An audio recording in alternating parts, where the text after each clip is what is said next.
there, guys. How are y'all doing? I mean, I have to ask how you're doing, considering how INEC, disappointed us and unfortunately postponed the elections. Now, people were ready to go out en masse and vote for their preferred candidate. Talk about people that traveled. Talk about those youth corps members that slept outside. I know how I'm feeling about this.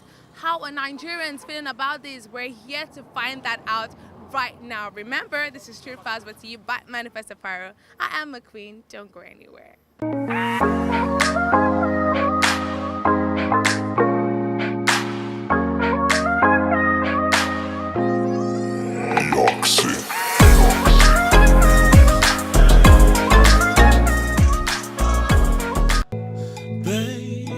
This episode of Street Files is brought to you by Manifest Apparel.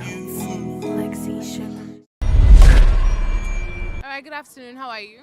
Good afternoon. I'm very fine, thank you. What's your name? My name is Dennis. Dennis. Yes. Alright, Dennis, tell me, what was your reaction when you first heard that they postponed the election? My reaction, I wasn't happy about it. Actually, I was upset. But we are in Nigeria now. We have to pretend as if everything is fine. I was so very disappointed. If I'm Buhari, I could have sacked this man immediately first. Well, it's not new. During the time of Goodluck Jonathan, we heard that. I think that was like 2 weeks or a week before the election. So I wasn't surprised, but the only thing that was, kept me kind of, worried was that at least people were really, on it. Everybody go to the market, buying things. Because we felt extremely sad because we are prepared already. So many of our colleagues have traveled. Some of our people have traveled to their respective polling units. I've equally made plans to travel the following morning because I live in Yalimosho and I registered to vote in Ibejuleki. Okay. I was supposed to travel. I've made every plans already to move on that very morning.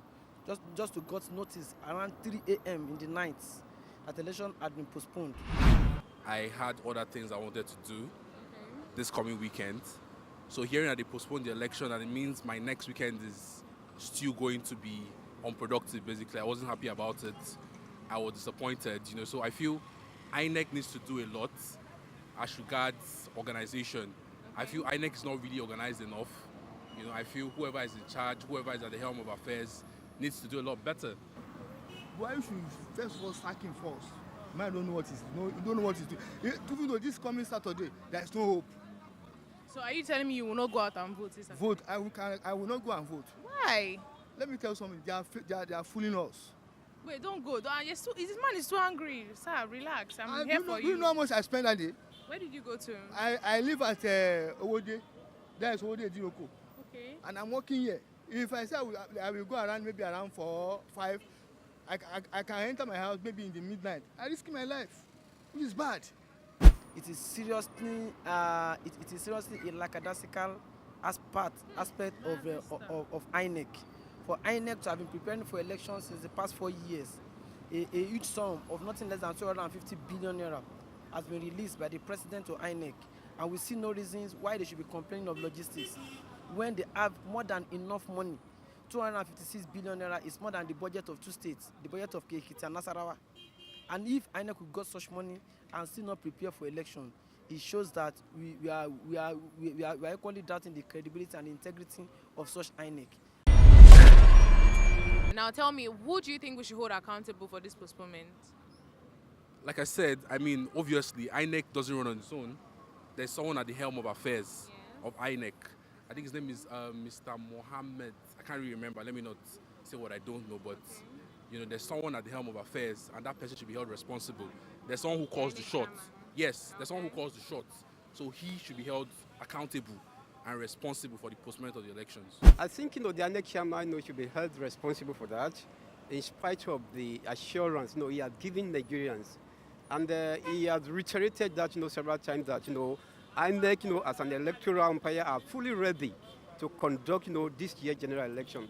But for him to have cancelled the election 5 hours or thereabouts to the exercise proper, I think it speaks volume of what actually has transpired between that period of 2:30 a.m. and 8 a.m.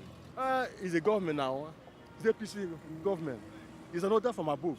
I am calling for the resignation of the INEC chairman because of the fact that as a professor, you should have ensured that his house is in order before he even went on fixing a date for an election. So, sir, I take it that you are blaming the INEC chairman for this misconduct.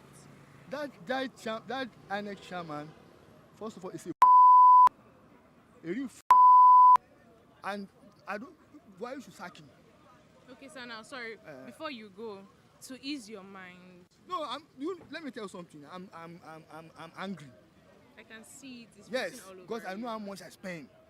I spend money and I risk my life. But let's not give up on our country, should we? Well, we should pray to God.